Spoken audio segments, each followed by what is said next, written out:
Big Brother, mainstream media, government cover-ups. You want to stop tyranny? Well, so does he. Live from the Infowars.com studios, it's Alex Jones.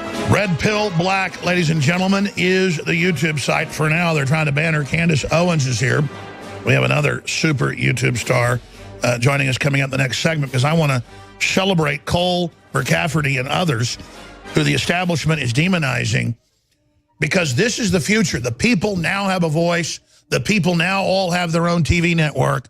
And it's game over for the arrogant people at MSNBC, CNN, and even Fox trying to stop this revolution has gotten watered down and lost half their ratings. Don't they get it? You're not going to stop progress. I think that they are starting to get it because, as you said, they're losing and they keep losing and they can't stop losing. And it's an exciting time to be alive. And I encourage everybody out there, get your voice out there. Don't be scared to say whatever you're thinking. Nobody can stop you. Well, I'm just impressed with all the work you're doing and the fact that you didn't give up when they banned your videos, blocked your videos. You fought back. They had to restore them. So many people quit. No, you never quit. They're just trying to wear you out. And now there's about to be antitrust hearings. Trump's appointing a guy to the Federal Trade Commission that wants to go after Google. I mean, it's on. Good. I'm so excited to hear about Google because they are really doing the most evil work behind the scenes. And Facebook, too. They were, totally promoting that article. If you search for me on Facebook, that salon hit, the new face of the toxic right, the new face of the toxic right, it had 20 shares. I had videos that had average 100,000 shares every time just one person puts it on their platform on Facebook. And that was what was coming up. Well, Google admits their whole algorithm's fake now. Right. Yeah, they admit it. So I mean, you type in vaccine damage, you get 20 pages of BS saying no, there's no danger in vaccines when the inserts say they can kill you. Yeah, absolutely. And it all just changed the last year. I mean, Google's extincted itself. Have you heard now they want to force us into bubble cities? No, I've not heard Actual bubble cities. I don't even know what that means. They just zone it where you get a 200 square foot apartment, that's it, and then they basically force you into it. It's terrifying. Everything terrifies me. I mean, Jeff Bezos, another character that is completely evil. If you're thinking him buying Whole Foods upsets me. They just keep acquiring more and more and more and more, and people have to sit and they have to think deeply about the implications of these people controlling everything from your food to your media to your Google. Jeff Bezos is on Twitter, Google. He's Whole Foods, Amazon. It's just, these are things that we have to really think about to understand the globalist environment and how we can break out of it. Well, I'm excited. I'm excited about taking you and your crew to dinner tonight. So during the break, before we get the next guest on, I want to thank you for coming on. Absolutely. You're going to be on with Owen today. And then go take a rest or whatever, but tell me what kind of food you want tonight. We also got you some good Tex-Mex you wanted, so that's in there in the conference room. But I just really look forward to taking you to dinner, and I hope you can be a contributor with InfoWars. I need to get Posobiec hired and a bunch of other folks that want to come on board. We're so busy with the news every day that we have trouble expanding, but thanks to the listeners supporting us, we're building quite an organization. Millie Weaver has an idea to start, kind of like the Five, but not have it be just 5 people, but I think 5 women. And I think somebody like you could probably anchor that. Right. Yeah, there definitely needs to be a new media, and women definitely need to have a platform, a true platform, not being told what to say by producers that have an incentive. Well, I know that's what I want to watch. I mean, I'm a guy, and it's not just watching girls because they look nice. I kind of just get sick of guys, you know? So it's fun to see women's perspectives. Absolutely. Because I don't watch a lot of Fox, but I do watch some of Hannity and some of Tucker, but I like the, morning show. Tucker's got the best faces. Yeah, he does. He does. I wish all those folks would come on and debate me. They won't do it. Maybe if we give you a show or if you're gracious enough doing with us, then maybe you can get them on. Maybe it's like less threatening, though. I think you're probably more intellectual than I am. Thank you. I appreciate that compliment. I'm going to accept it. But I'm not just saying it. I mean, you just lay it all out so ladylike, but also it's good stuff. Yeah, that's what I try to do. I try to, I keep it really PG, and I try to keep it honest. So thank you so much for supporting me and for having me here. You bet. I'm also used to seeing you on a camera cam, but it's just fun to have you here in person. Awesome. All right, folks. Red Pill Black on Twitter. Follow her there. Red Pill Black on YouTube. Candace Owens, Facebook and Instagram. The next. My name is Cole McCafferty, and I live in Philadelphia. Today, I'm speaking directly to the American public and the NFL. When you see a casket come home from the battlefield with dead American soldiers and Marines in them, the American flag drapes their casket. This is the only time when you should kneel for the flag.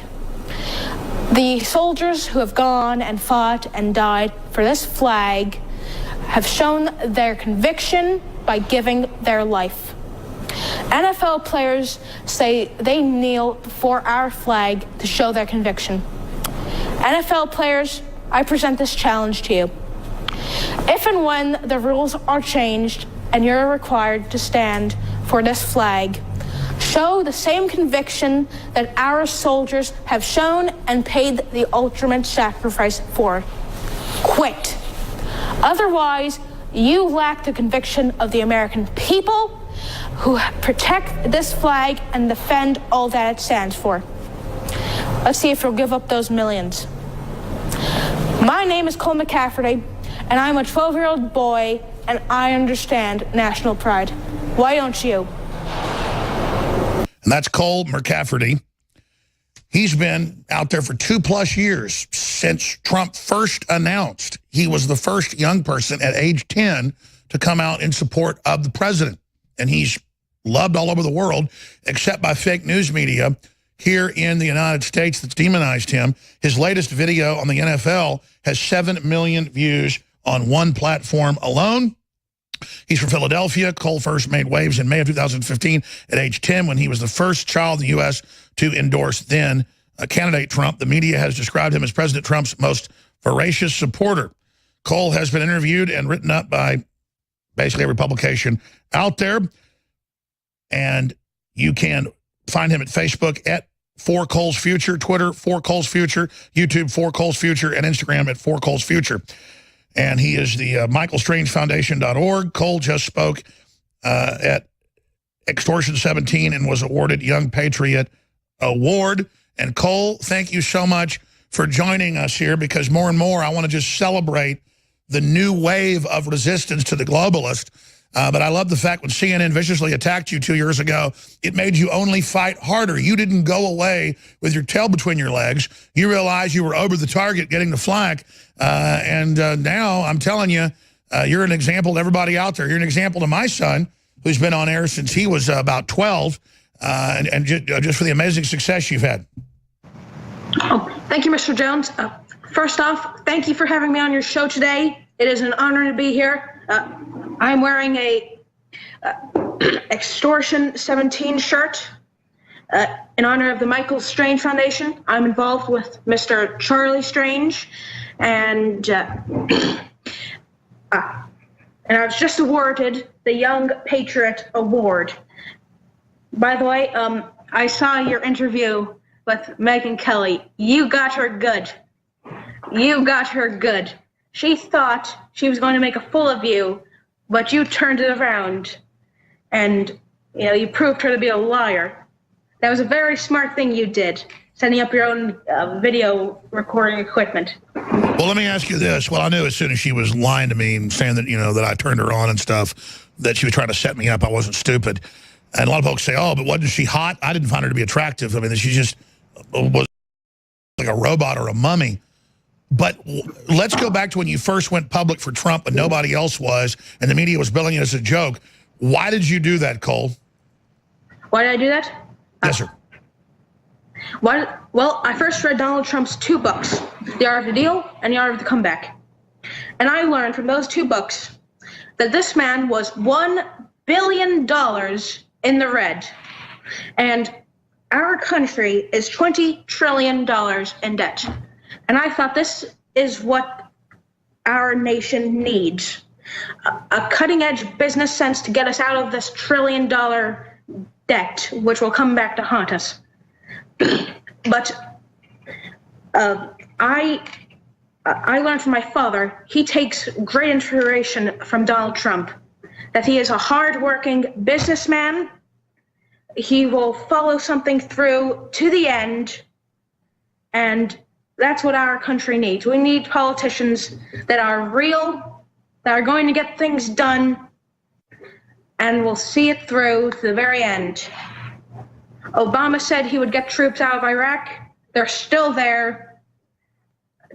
Our country needs someone who will uphold their promises. And with Trump, you can see that's what he's been doing. He tried to get health care tax breaks passed, but these horrible politicians, both Democrats and Republicans, have been weighing him down. I was about to say, Trump, when it comes to the exuberance, to the economy, to the border, to the military, to killing the TPP, to getting jobs back, I mean, so many good things have happened. And they've blocked him on repealing Obamacare and getting the tax cuts so far. And every major economist admits, if they don't get these tax cuts through, and if we don't repeal Obamacare, they're designed to be wet blankets on the economy to permanently end America's expansion phase when China and India and everybody else are supposedly the new development zones where the globalists don't have a pesky constitution to get in their way, but have authoritarian and oppressive regimes to work with. So this is clearly the technotronic elite trying to destroy the U.S. dominance in favor of a communist Chinese dominance. And President Trump isn't out to get the American people. I think, that's the bottom line. I would agree with you there. Our media has been going after this man for a year now. They've started to ridicule. They've treated his family like crap. And I can tell you this, there's a double standard. Obama didn't get this. You see, this is a political mugging and witch hunt. The liberal media in Hollywood glorify violence and resistance against our president. Madonna threatened to blow up the White House. Kathy Griffin posed in a photo holding Donald Trump's decapitated head. This is an American. The velocity and direction of the liberal media is anti-Trump. That's right, and all they're using is peer pressure to make us think he's unpopular with their fake polls. But we know the polls are skewed by at least 15 points. So they're the ones destroying themselves. They're the ones discrediting themselves. CNN is the real Walking Dead. They know they're zombies. They just prop them up as a facade because they don't want to admit total defeat. And now all they can do is pose as mainstream media when they're not even mainstream media anymore. We are the mainstream media in that we're covering what people want and the truth, and the globalists know it. Cole McCafferty, stay there. We're going to come right back and talk about what it's like being 12 years old and being famous since you were 10 now with hundreds of millions of views out there. And do you get any backlash at school or on the streets from folks for standing up? Because the left is all about bullying.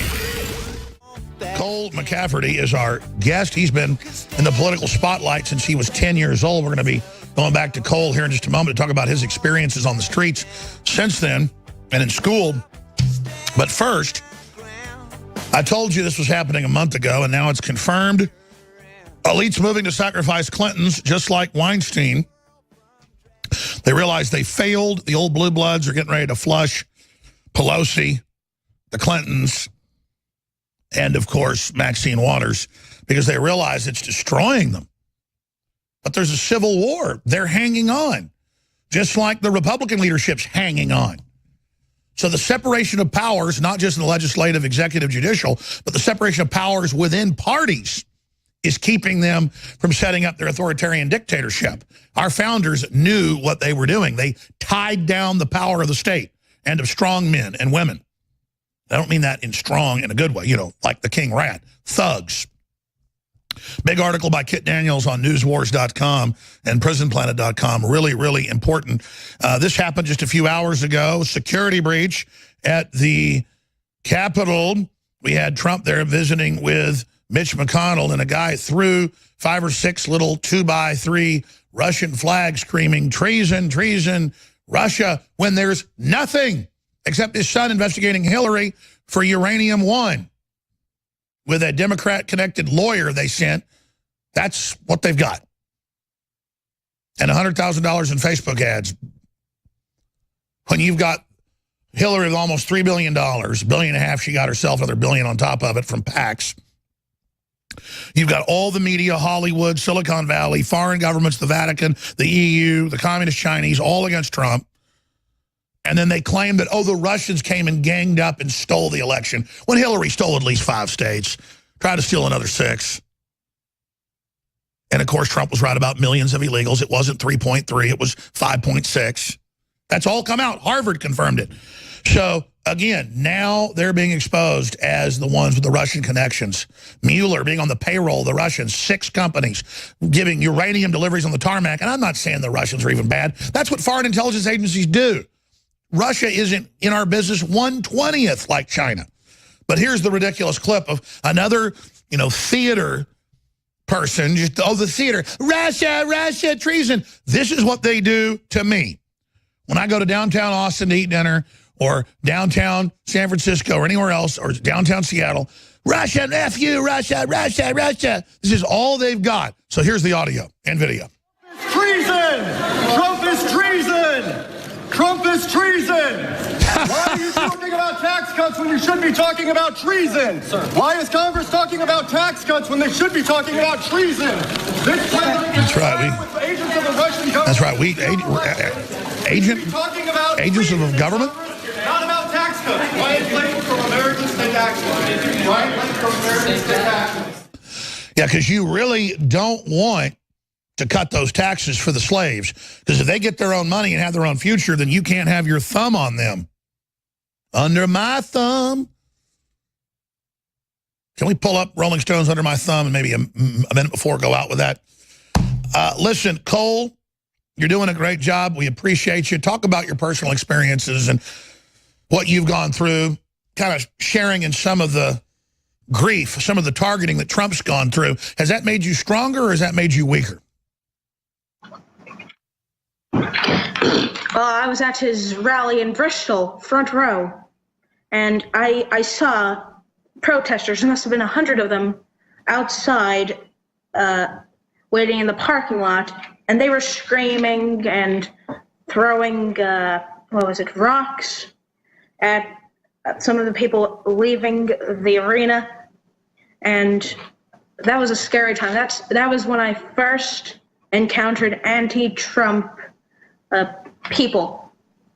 I'm going to call them people. One was wearing a wig and a funny little hat that said something. I understand. They're basically escapees from mental institutions, but since the 80s, they shut the state-funded mental institutions loose. So now the main mental institution is the Democratic Party. Well, I said a while back that we have this new Cold War where, the Republicans, they are the new capitalists, and the Democrats, they are the new communists. We're fighting this civil war between them. You see it with all this party division in our Congress. They can't get anything done. But what I think needs to be done is we need to bridge the gaps. We need to do away with all these stereotypes about the left is crazy and Republicans are a bunch of gun-toting morons. We need to come together to help rebuild our country. Like I said before, we are $20 trillion in debt. We need to find ways to overcome that. We need to get rid of this guy in North Korea. We need to get troops out of Afghanistan. And furthermore, we need to work with Russia instead of yelling collusion. Because only when the United States supports Russia will NATO allow them to go into North Korea and Syria to help the United States defeat ISIS and defeat the Kim regime. We need to ally ourselves with Russia.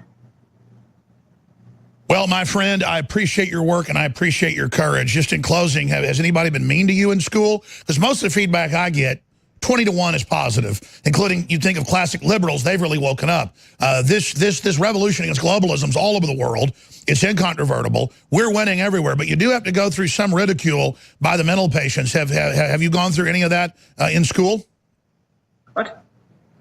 No, I've been boxing since I was 8 years old, and look, I'm not afraid of anyone. There are these trolls online that follow me just to say stuff, but I have to tell you this, I'm not afraid to get into a fist fight with them. You have done well, Lord Vader. All right, I look forward to speaking to you very soon, Cole McCafferty, and it's For Cole's Future on Facebook, Twitter, YouTube, Instagram. You're doing a great job, my friend, and your latest videos are amazing and to the point. And again, from the mouths of babes. Thank you so much, Cole. Thank you. I'll see you on the 2020 campaign trail. I'll be there to help Trump win. Well, he's going to win an even bigger landslide. Thank you so much. Yeah, they think we're under their thumb with their intimidation and garbage. But we're not under their thumb. No, in fact, they're beginning to realize they're under our thumb because we're awake.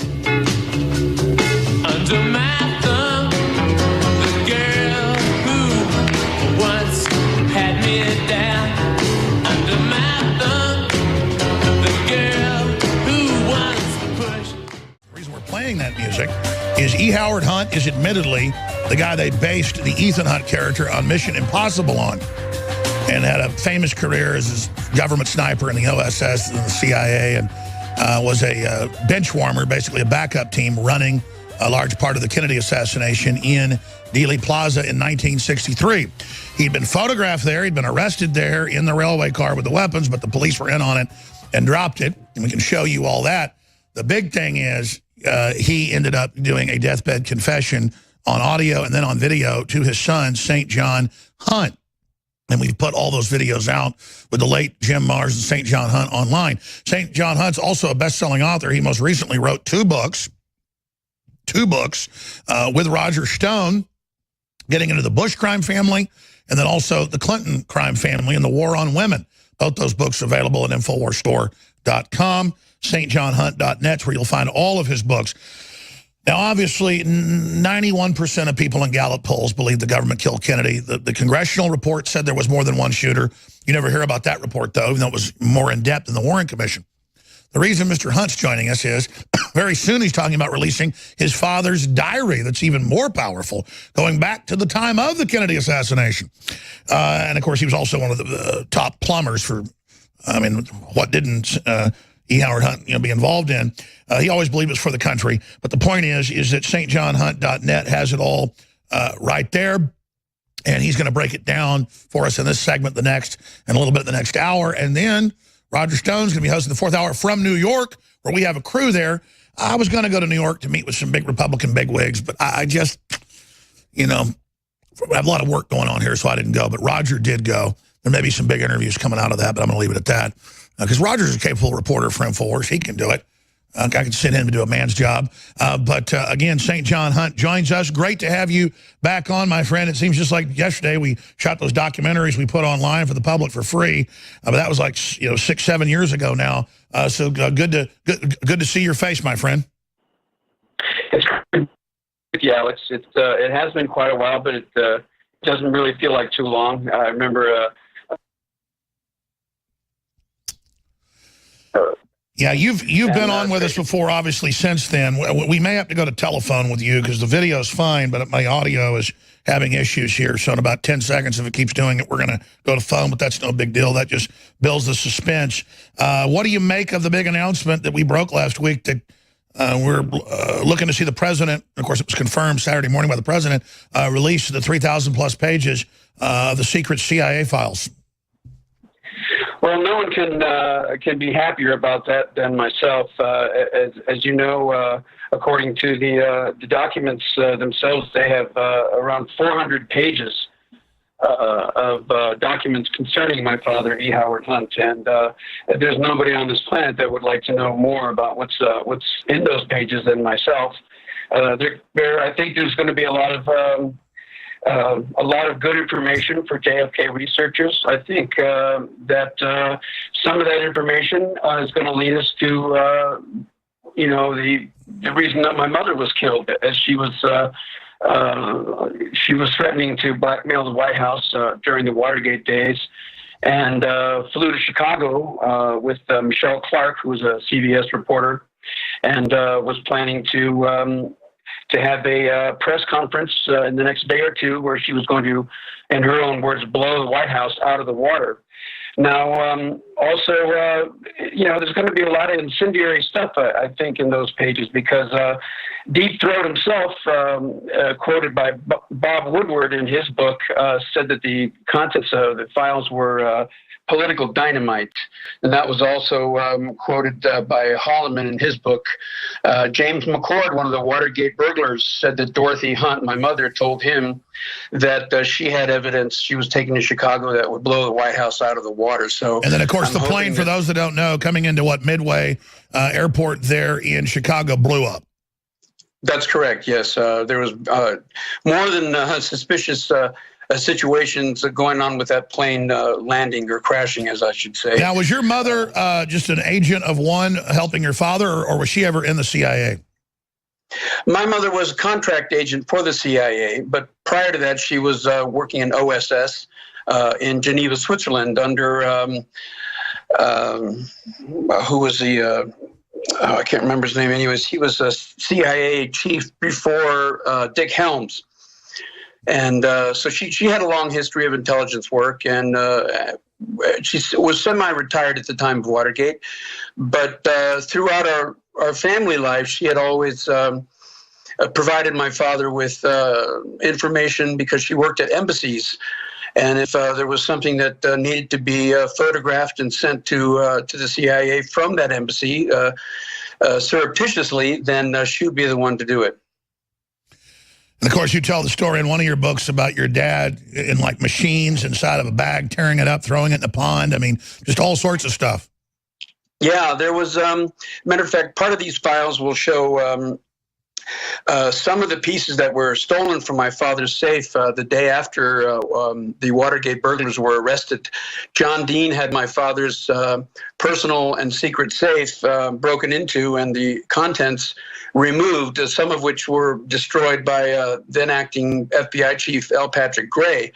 Those were files that my father kept on the meetings and the notes, who attended the meetings with regards to the different burglaries and different assignments that the White House had given my father to carry out. You know, I'm asking the questions here, but you're really the expert. Growing up in the middle of this, everything your dad said is just being confirmed. It dovetails with all the researchers. What is it like 53 years after the assassination to now see the president about to release these files, A, and B, I'm concerned they've already blacked them out. It won't be Trump's doing. I'm concerned, like Obama said, I'm about to release the 9/11 files, but they were all blacked out. Right. That was a huge disappointment for everyone. I just hope that it's not going to be more of the same. Personally, I'm nervous about the files. I'm certainly excited. It always helps me to better understand what my father was into, and especially during that part of his life. I know that he was a heavy hitter. He was the first one in the CIA to suggest that Fidel Castro be assassinated coincident with the Bay of Pigs invasion. And of course, I know from my conversations with him that he was very involved in the CIA mafia plots against Castro.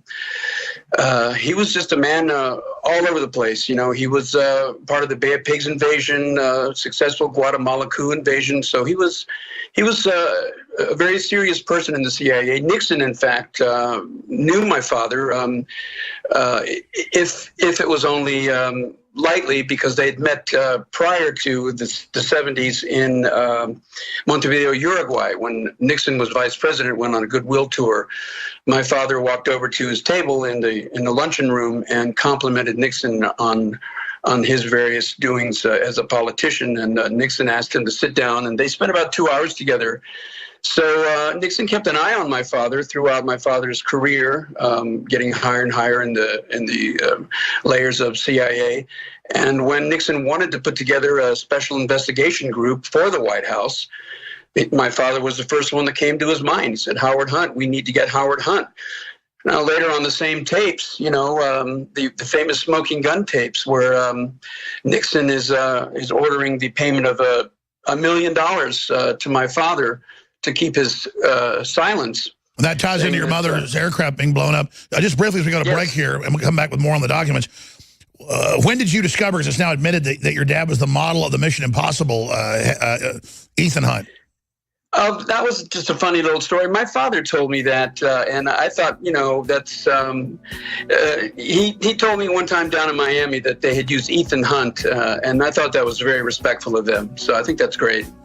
It's interesting, and now it's all coming out. I'll ask you, why did your dad do the deathbed confession on the other side of this break?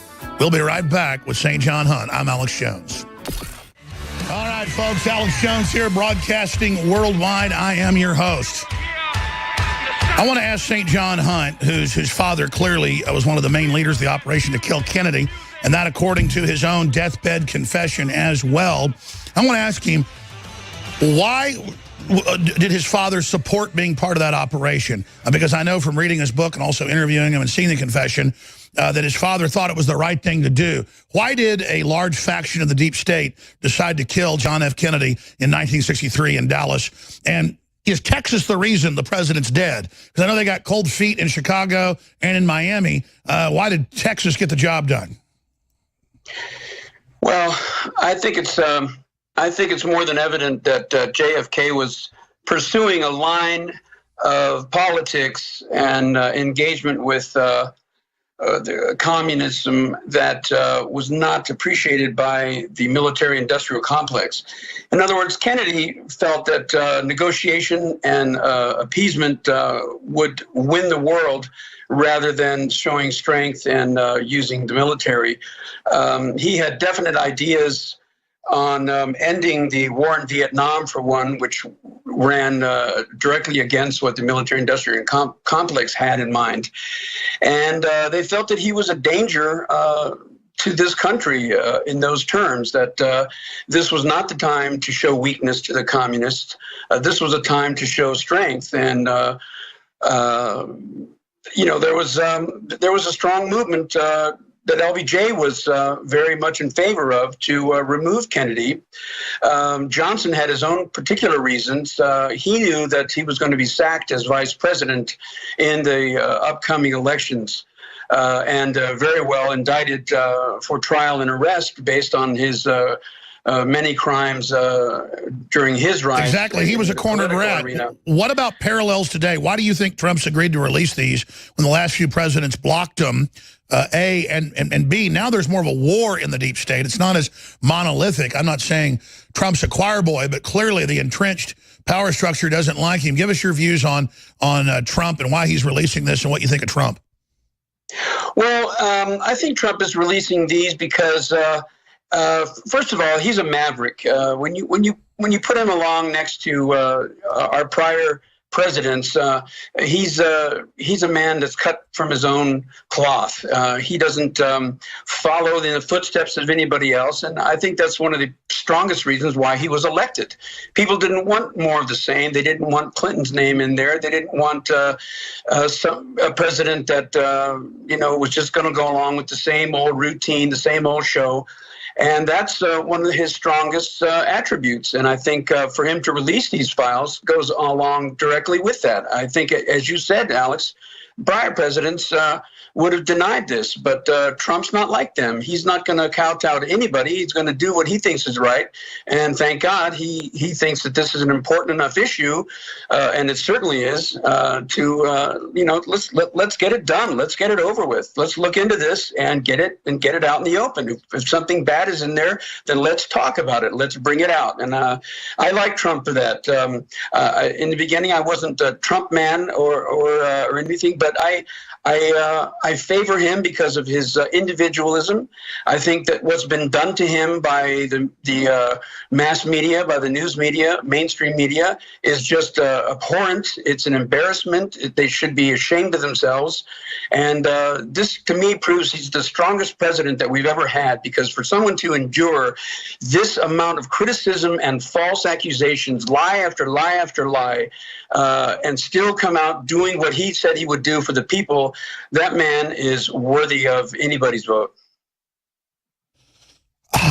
Exactly. You can't help but admire Trump, the hell he's gone through. You can't help it, especially in our own little ways, yourself, myself, yours in some bigger ways in your family history. You've been through a lot of stuff. You've experienced persecution for telling the truth. And when you see somebody then get hit with 50 times what we've been hit with, and they just get stronger, you can't help but admire them. I do, and that's a fact. I admire Trump very much.